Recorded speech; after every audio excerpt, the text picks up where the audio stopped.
নমস্কার, আমার আপনজনেরা, রুদ্রবার্তে আপনাদের সকলকে স্বাগত জানাই। আমি রুদ্রপ্রসাদ ব্যানার্জি।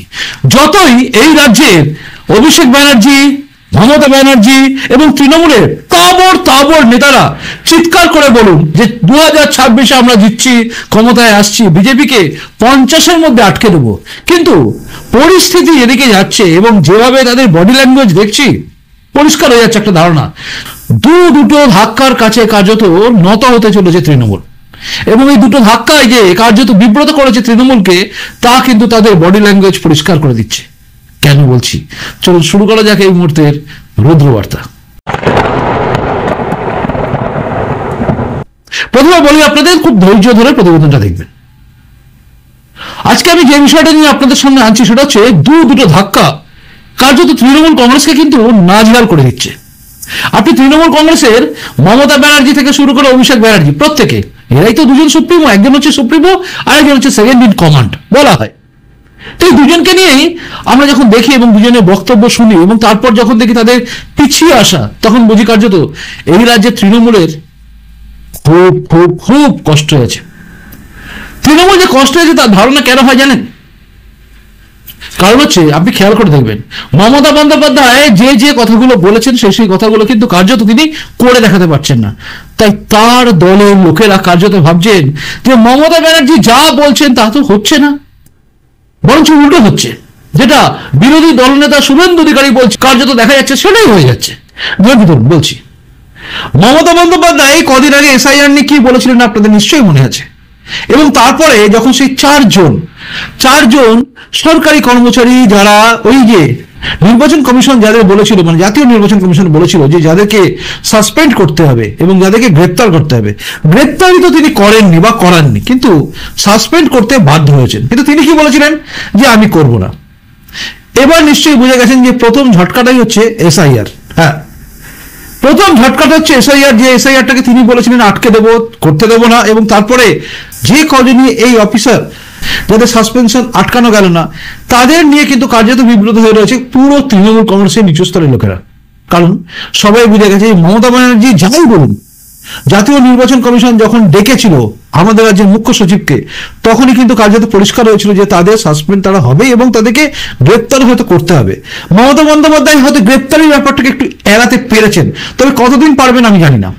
কিন্তু কার্যত বোঝা যাচ্ছে যে এসআইআর এই রাজ্যে হচ্ছে এবং তার সঙ্গে সঙ্গে যারা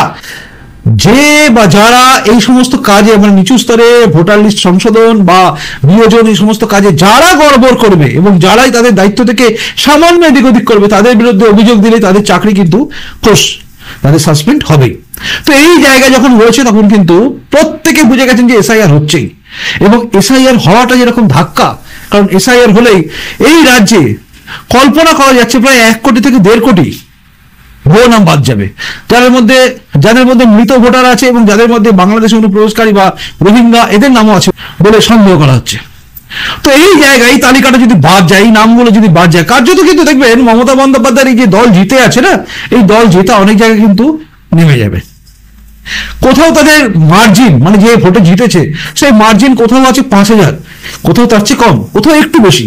তো এই যে মার্জিনে যে সমস্ত জায়গা জিতে আছে, মানে 2024-এর লোকসভা নিরিখে যদি বলি বা 2021-এর নির্বাচনে যা হয়েছিল, তাহলে কিন্তু মনে রাখবেন এটাকে রিকভার করার জায়গায় কিন্তু বিজেপি আছে। আর এই ভুয়ো ভোটারগুলো যদি চলে যায় তাহলে কার্যত কিন্তু ধসে যাবে।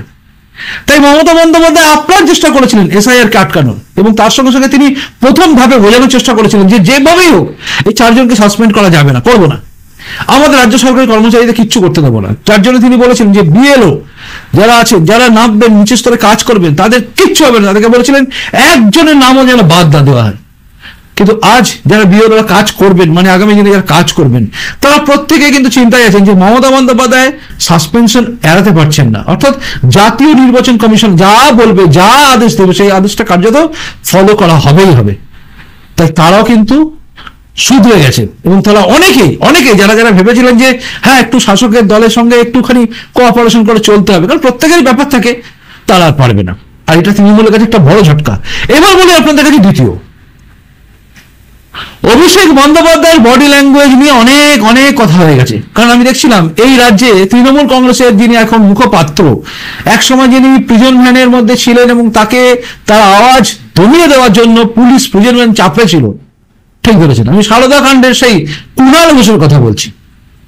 তো সেই কুণাল ঘোষ কিন্তু একটা ছবি পোস্ট করেছেন তার এক্স হ্যান্ডেলে, 4টে ছবি, এবং 4টে ছবিতে তিনি অভিষেক ব্যানার্জির হয়ে প্রশংসা করেছেন।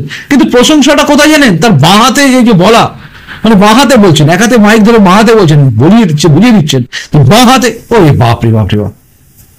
কিন্তু একটা কথা তো পরিষ্কার, সেদিনের সেই বক্তব্য অভিষেক ব্যানার্জি যা বলেছেন তাতে একটা জিনিস পরিষ্কার ছিল, তিনি বলেছেন যে 30 দিন, হ্যাঁ, ভারতীয় সংবিধানে যে 130তম সংশোধন যেটা করার কথা চলছে, এবং যেখানে সেই আইন আসছে বা সেই জায়গায় নিয়ে আসা হচ্ছে যেখানে দাঁড়িয়ে একজন প্রধানমন্ত্রী বা একজন মুখ্যমন্ত্রী, যেই হোক, যে মন্ত্রী হোক, কেন্দ্রস্থলে হোক বা রাজ্যস্থলে হোক, বা যারা কেন্দ্রশাসিত অঞ্চল আছে সেই জায়গা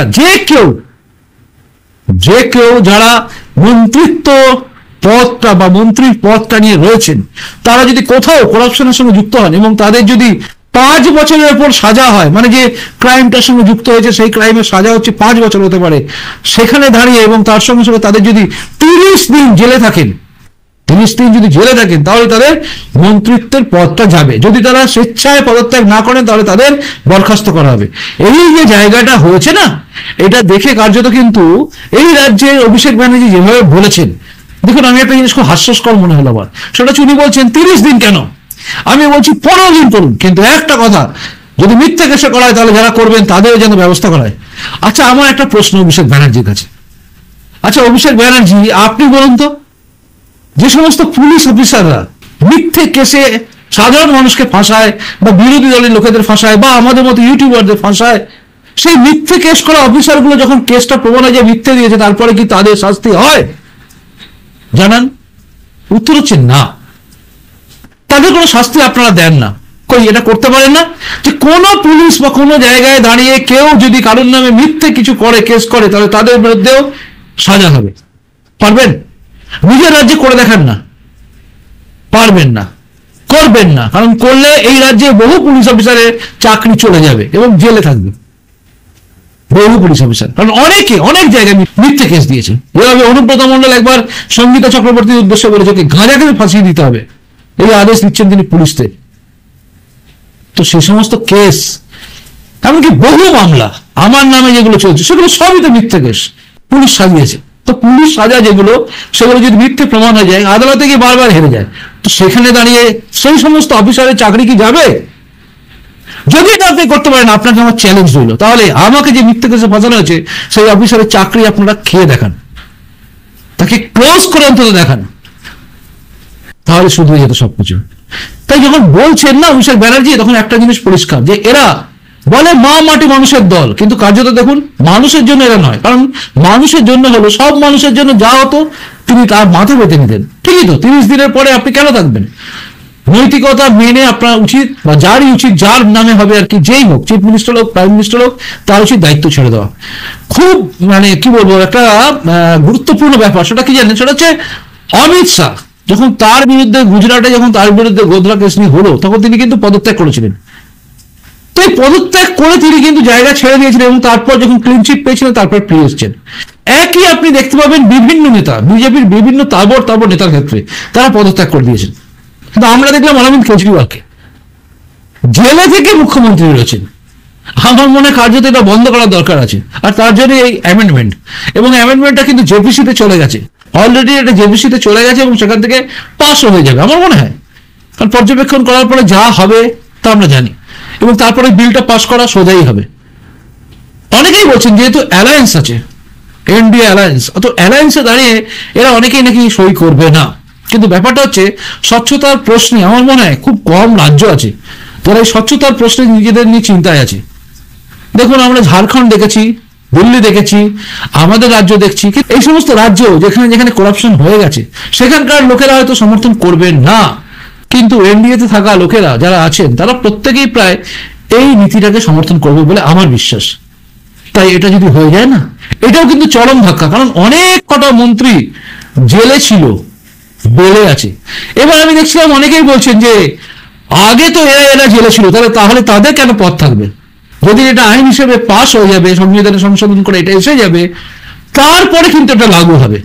মানে পেট্রোলের দাম বাড়লো বা গ্যাসের দাম বাড়লো, যেদিন বাড়লো সেদিনের পর থেকে আপনি বেশি টাকা দেবেন নাকি আগে যেগুলো নিয়েছিলেন সেগুলো দেবেন?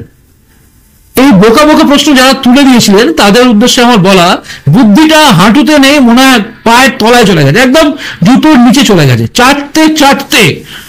চটি চাটতে চাটতে বুদ্ধিটা মনে হয় পায়ের তলায় চলে গেছে, চটির নিচে চলে গেছে, তাই আর বুদ্ধি বেরোচ্ছে না। বুদ্ধিটা ভালোভাবে খাটান, তাহলে বেরিয়ে যাবে উত্তর যে আগে যারা যারা করেছে তাদের জন্য নয়, এবার থেকে যা হবে তারপর থেকে আইনটা প্রযোজ্য হবে। মানে যেদিন এটা আইন হিসেবে হয়ে যাবে, তারপর যাকে যাকে অ্যারেস্ট করা হবে তাদের 30 দিন যদি তারা থাকে জেলে, তাহলে তাদের গেল মন্ত্রিত্ব, আর এটা হওয়া দরকার আছে। যাই হোক, এই দুটো ধাক্কা কিন্তু এই রাজ্যের জন্য ভয়ঙ্কর। এক তো এসআইআর হলে নাম বাদ যাবে, এবং তারপরে কোনো মন্ত্রী যদি 30 দিনের জন্য জেলে যায় পাস হয়ে যাওয়ার পরে, তাহলে ভোট আসার আগে অনেকেই হয়তো জেলে যাবেন, পথ চলে যাবে। তাই দুটোই কিন্তু চিন্তার আছে। 26 থেকে এই দুটো ঝটকাই কিন্তু কার্যত তৃণমূল কংগ্রেসকে নাড়িয়ে দিয়েছে আমার মনে হচ্ছে। আপনার কি মনে হচ্ছে অবশ্যই জানাবেন। আপনাদের প্রত্যেকের কমেন্টসের অপেক্ষায় আমি রইলাম। প্রতিবেদনটা ভালো লাগলে লাইক করবেন এবং তার সঙ্গে সঙ্গে শেয়ার করবেন। চলুন আসি এখনকার মধ্যে দেখা হচ্ছে পরের রুদ্রবার্তা থেকে। নমস্কার বন্ধু, ভারত মাতা জয় হোক, জয় হিন্দ।